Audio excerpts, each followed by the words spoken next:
Hey, Revenue Radio, it's Mary Grothy. I have a new face today joining me, and she is unbelievable, and I'm going to introduce her in a second, but let me tell you about this topic and why we are sharing it with you today. We are going to cover marketing tactics to kickstart, going on our engine theme here, your revenue engine. So marketing tactics to kickstart your revenue engine. We are going to dive a little bit deeper on the marketing side today, and I had no one else I wanted to be with me other than Lauren Hawthorne. Welcome to our show. Thank you so much. What a lovely introduction that was. Well, I can do it better if you want me to. Here we go. So Lauren joined us recently as a chief marketing officer. I knew from the very first conversation when I met her in her very first interview, I told the internal team, I'm like, just go for it. She is absolutely unbelievable. She's fierce. She's knowledgeable. She gets it. She's done it. I'm like, we got to have her on this team. And then my team, of course, they balance me out because I'm that like really high capacity, fast urgency, emotional decision maker. And they're like, Mary, we have to follow a process. And so I'm like, okay, fine. You know, I'm over here impatient. Like, are we sending her an offer? What are we doing? Like, guys, we need to hire Lauren. And well, now we need to do this step. And it was so funny because Sabrina, our internal CMO, when she met you, felt the same way. And she's like, are we extending an offer to Lauren or what are we doing? You know, everyone else is so good. They balance me out. They're like, we have to follow a process. But as part of our interview process at House of Revenue, we have our candidates show us examples of work and go through showing us just like how they think and some theory and execution on projects. We have to do that, right? So your deliverable that you sent, when I saw that, I was so good, Lauren. I'm like, okay, are we extending an offer or what are we doing here? And so finally I just said, I'm emailing it to her right now. We are so grateful to have you. You have made an impact on us so fast. Clients love you. Paralee, your CRO, loves you. You have absolutely changed everything for her in her world, and we are grateful to have you here. Thank you so much. Yes, I think that deliverable, I was on vacation in my hotel room. I think it was like 29 pages. I'm like, I want to work so bad at House of Revenue. This is so fun. So I'm like, oh, I'll be at the beach a little later, honey. Like, I just got to do this really quick. This is so funny. I had to go buy a button-up shirt down the street from Nordstrom to like have this Zoom interview because I just had like beach clothes with me. So anyways, yeah, so happy to be here. Oh, that is incredible. I always love finding out those backstories because you just never really know until you open up the conversation. But that's so fun. And one thing I think that makes you such a powerful CMO is that you spent so many years in a sales position as well. So not only are you coming in with an understanding of marketing strategy and marketing tactics, but through your lens, it's actually very holistic because you sat in a sales seat and you sat in a sales leadership seat. You sat in the frame of mind of how marketing and branding has to perform in order to enable sales, which a lot of marketers don't have that experience. Yes. And it is so important to know that your marketing department is part of that revenue engine, and being in those sales and marketing positions, it really showed me that these two departments have to work together. Sales, customers, success, marketing have to be in conjunction. So important. Well, it is. And one of the challenges we've faced, and I'm curious to hear your perspective on this, is some companies don't back up. When I say some companies, it's typically the companies we serve who we choose to serve and we love. And that's the second stage scale, past startup scale. They've achieved a few million on their path from that 3 to 5 million up to 20. And they usually undervalue marketing. They don't understand what it really is. They see it as an expense. A lot of them have said, oh, we hired an agency and we spent thousands of dollars and we got nothing for it. Or I had a marketing person once, and after 6 months, I just thought, I'm pulling the plug on this. We're not making any money on this. Usually marketing is so undervalued that one of the first hurdles we have is changing that perspective. Have you seen it, and how do you overcome it? Oh, yes, absolutely. And there's a good example of one of my clients referred to marketing as table stakes. And I think this is a poker term. Don't quote me on that. But that attitude of, oh, we have to have a website because everybody has a website. I have to post on social media because everybody posts on social media. But you're missing that opportunity to use marketing as a revenue generator. Yes. And honestly, that becomes a sunk cost. If you just spend a ton of money on marketing without any real overarching strategy or intention, it becomes very expensive and you don't really get much out of it. Yeah. And like you said, without relevancy or intention. So one of the biggest issues that I have seen with marketing, I do hear this a lot. I have the privilege to talk to CEOs every week, and it's just such a common story, which stinks. I wish it wasn't this way because I love marketing so much and marketing can be so powerful. But a lot of CEOs just have the same story. We spent thousands of dollars and we got no return. And a lot of marketing agencies, they like to start with the same exercise, which is understanding ICPs and buyer personas. And so I've had a lot of clients say when they see that in our process, they're like, we're not going to sit through another workshop where we talk about our ICPs and buyer personas. Please, we've done it so many times. You can't pull my key stakeholders out for a whole day to sit in a workshop and talk about this again. We've done it multiple times and it's never turned into anything. Can we just send you what the other firms did for us? And I always say, send it to me. I'll take a look at it. I don't want to reinvent the wheel, but it's what did you do with it? So talk to me about relevancy and making sure it's intentional when it comes to, okay, great. You identified your ideal client profile. That's ICP. And that's usually like a company and a type of like industry, size of company, stage of growth, geographic location, and then the buyer persona attached to it is the actual human. So the title, the day in the life, their characteristics, pains, problems. So what do you do once you have that? How does that morph the marketing tactic that kickstarts a revenue engine? Yes. And, I'm going to back it up a little bit too. A lot of companies, we have extremely smart people who have been in an industry for 20 years. And they said, I know my customer, I know my industry, but when is the last time you actually checked in on them? 2023, January, this is a really good time to do it. Who do you want to fill your pipeline with, first of all? And have 20-minute conversations with those ideal customers. Get what their challenges are, get what their goals are for this year, and identify how do we fit into that and what content can we provide?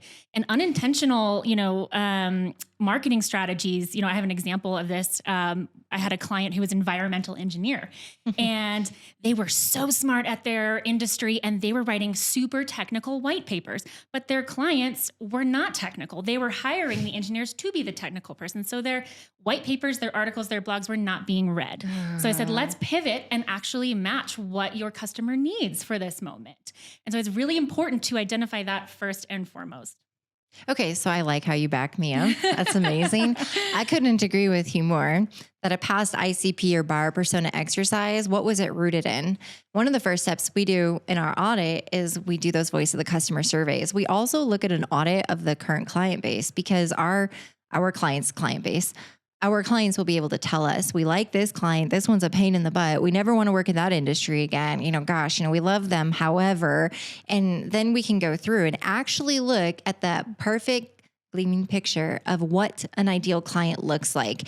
And based on data and based on the actual margins and profitability and servicing that client and supporting them. So you're right. We have to back up a step in the ICP discussions. I can't tell you, every time we go, we send a checklist ahead of our first 40 days. And one of the line items is to upload or link to any documents or information on who your ICPs and personas are. And our first step is to challenge that and to say, well, let's talk to your customers. Let's look at your client base and how you make money and where you can really flourish and win, because it may look different. The other thing, what if the market has shifted? What if the ICPs and personas that you've marketed to or appealed to in the past because of economic market triggers, a new competitor that's come into the space or whatever, new technology, something has shifted. Yeah. So can you still serve that? Is that still the buyer, even though it was in the past? Is it for today, or with where you want to go? Is that who you want to market to? Yes. And I think it's so worth the time. Just do 5 20-minute conversations. It's shocking what you can find out. And it could honestly affect not just your marketing department, but your sales, your product, your customer service, all of that. So just starting there for 2023, I think it's a really good time to do that. But yes, we can get back to the other questions that you had asked me about, why is it so important to have an intentional marketing plan?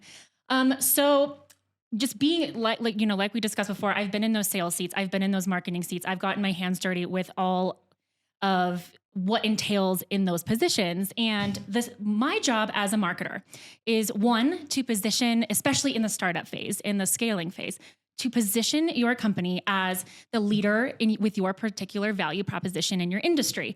And 2, to ultimately get you leads, especially, it gets a little more convoluted as you go along, but in that initial phase, I'm getting the qualified leads for the sales department.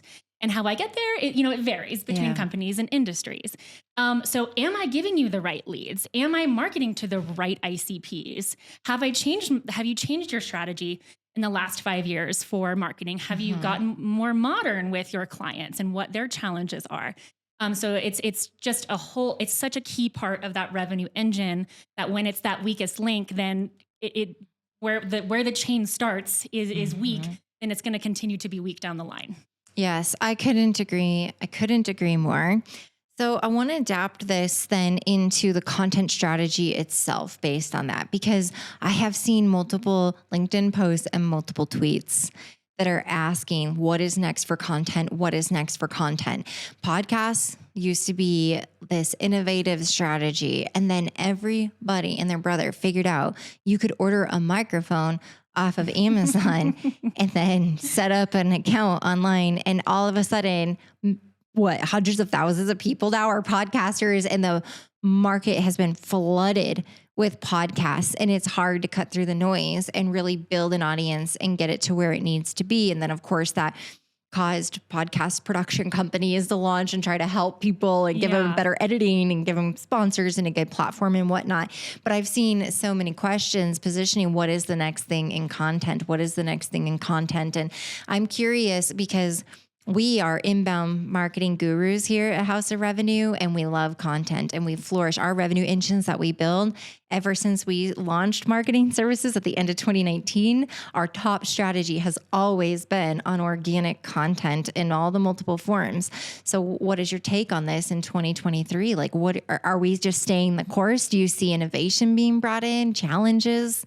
Yes. So I think it's a mix of both. And I think content is still going to continue to be king for not just lead generation, but also for SEO. And I know that some, clients are not happy to hear that, oh no, I have to be on camera and I have to do webinars and I have to do podcasts, and oh no, what am I going to do? I saw a statistic recently that said in 2022, and I was surprised by this because I thought post-pandemic webinars and podcasts were going to go away. Everyone was tired of that and had Zoom fatigue. But 70% in 2022 of webinar marketers said that webinars were either the most effective or highest effective in converting leads. And so it's such an engaging way, and it depends on your industry and your clients, but it's such an engaging way and to nurture your current clients, those in your pipeline, and new leads. And I don't think that that's going to go away.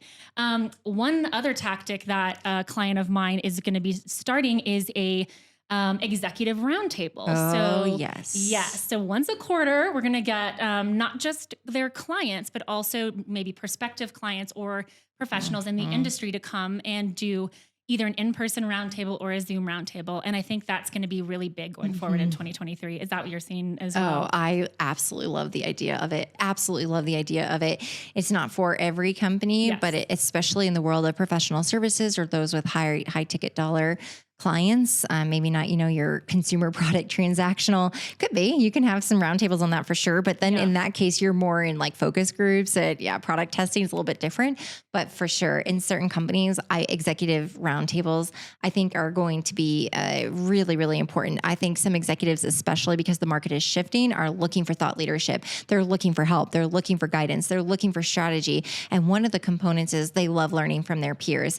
And I do know that there's information overload right now out there for executives, because I am one, and I get hit up for so many different groups to join and masterminds and publications and newsletters, and now LinkedIn has newsletters, right? So I'm like getting all these newsletters and I'm like, there's just information overload. There's just so much out there. And then I've got to scroll through my LinkedIn feeds, which I do a lot because I follow some really great people and I'm digesting and I'm learning. I love some of the Forbes and Inc. articles usually are very good. And so I'm having to go search for it and find it. I think somebody that can be a very proficient, relevant, and intentional thought leader to hold an executive roundtable could provide such an extreme amount of value that would be a wonderful way to bring people into that brand. Yes. And one other thing as well is, last year as well, I always told CEOs and leaders of companies that putting yourself out there is not always comfortable. And people don't like to hear that sometimes.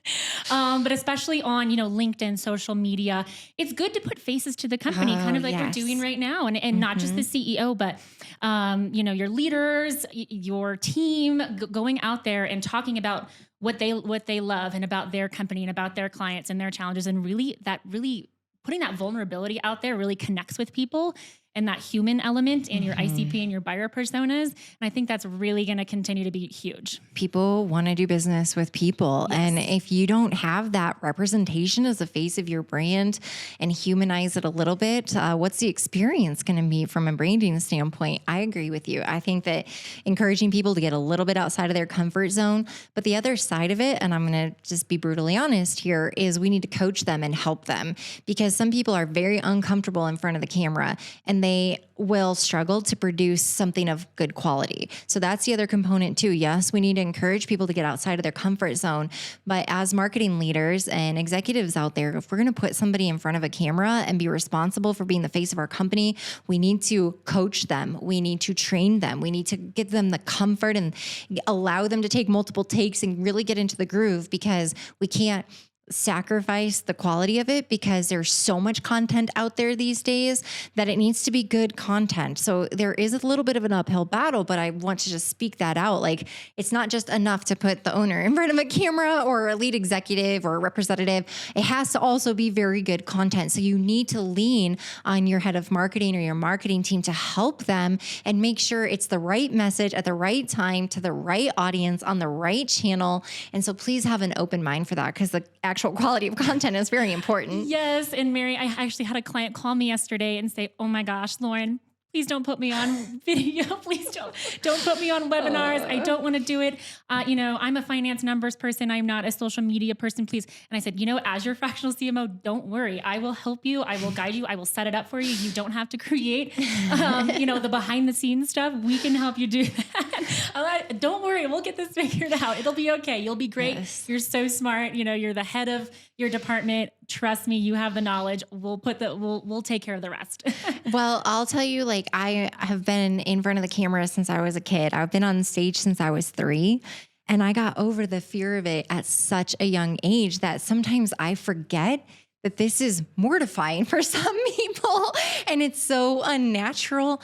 And I forget that sometimes. So I do just give the encouragement that you've got to have someone that understands how the process works, that can make it feel super comfortable and really produce great content. So I think those are very good words to share with your client. We will not let you down. Yes, I promise. I think one last point too is not to forget about SEO and blogging and articles. Google is getting stricter and stricter every day when it comes to SEO. So if a company wants to show up say I'm an accounting firm and someone Googles accounting firms near me, I want to show up on the first page. Obviously, I think blogging and articles are going to have to be a part of your 2023 plan as well. We don't want to forget that. And again, it must be done well. It should be led by professionals who know what they're doing with keyword research and all of that kind of stuff. But that is something that, a fractional CMO or a marketing contractor, marketing managers can absolutely handle.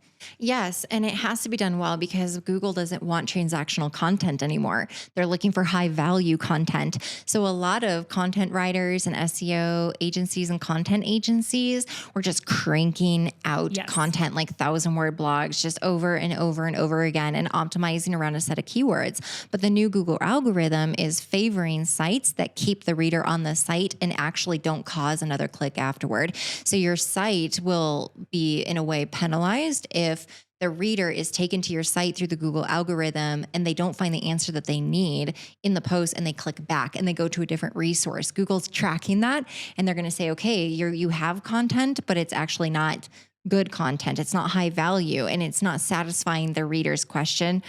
So now they're prioritizing high value content. So what are you doing to produce high value content and not transactional content, which is why you've got to take marketing seriously and having the right people in the right seats on the team to drive this. One of my favorite components we'll talk about here is, as we start to wind down on this episode, is marketing should make you money. Not every single tactic, a piece of marketing needs to be traced back to dollar revenue, because a lot of it is seen as campaign driven and looking at a full architecture of a campaign and the different facets of that, and then tracking revenue influence based on campaign level. So looking at revenue attribution. With that, how do you as a CMO prep a marketing budget and then hold the tactics accountable to the budget on performance? Absolutely. So establishing KPIs, this is going to be different for every business, every industry. First of all, hold your marketing department accountable in 2023 for data and KPIs, not just sinking money into marketing because you have to, table stakes. Again, I had a client that spent $2,000 a month on paid media on Google, did no tracking on it. What? And once we dug into the data, there was no conversions from it. So they spent $24,000 as a startup, which cash is so valuable at that point. It gives me goosebumps thinking about it. It makes me cringe. And I'm like, oh no. So hold your department accountable. When you're building a budget, make sure you have the data set up. HubSpot is a great way to do this. Google Analytics is a great way to do this. Have it set up to where, okay, we're spending money on something, especially the high budget items like paid digital. Make sure that it's converting and you can track that. And and Google Analytics is a free tool and you can use it. Yes. Yes. Well, it's critical. We are always looking at the data. We love to say around here that opinions are valuable, but data is priceless. We invest in technology like HubSpot. We also use tools like Google Analytics and SEMrush and other tools that give us the visibility into how the tactics and campaigns are performing. It is far better to understand your leading indicators and know when to pivot versus waiting for a lagging indicator to be missed, like an outcome. And so great marketers, great CMOs are going to not only understand the strategy, they'll be able to take the overarching strategy, create a tactical execution plan, implement, delegate, oversee the execution, and then monitor the performance and be able to pivot and shift within that. So as we wrap us today, I think one of the biggest initiatives for 2023 is to start at the macro, to understand the marketing strategy as a whole and ensure it is intentional and relevant to the type of buyer you'd like to optimize for to be inside of your funnel, but then having the right tactics to get the right message at the right time in front of the right buyer with the right conversion and be tracking it. What other words of wisdom do you have to share with us? Yes, talk to your ICP, talk to your employees, talk to your coworkers, talk to your peers, talk to your networking groups about what is coming up in this year for your industry. And you might be surprised that it's completely changed. Challenge your marketing department to perform. If you have contractors, there are amazing contractors out there. You know, not all businesses can afford to have a full-time, marketing manager, VP of marketing, CMO, but definitely challenge those contractors to, provide that strategy, talk to each other, and have that one point of contact within the company that can help run your marketing department with sales, with customer service. Make sure to prioritize marketing in 2023. I couldn't have said it better. Thank you so much for joining us today. Yes, thank you so much, Mary. Please come back sometime. It was really fun. Good. Happy to hear it. Thanks, everyone. Thank you.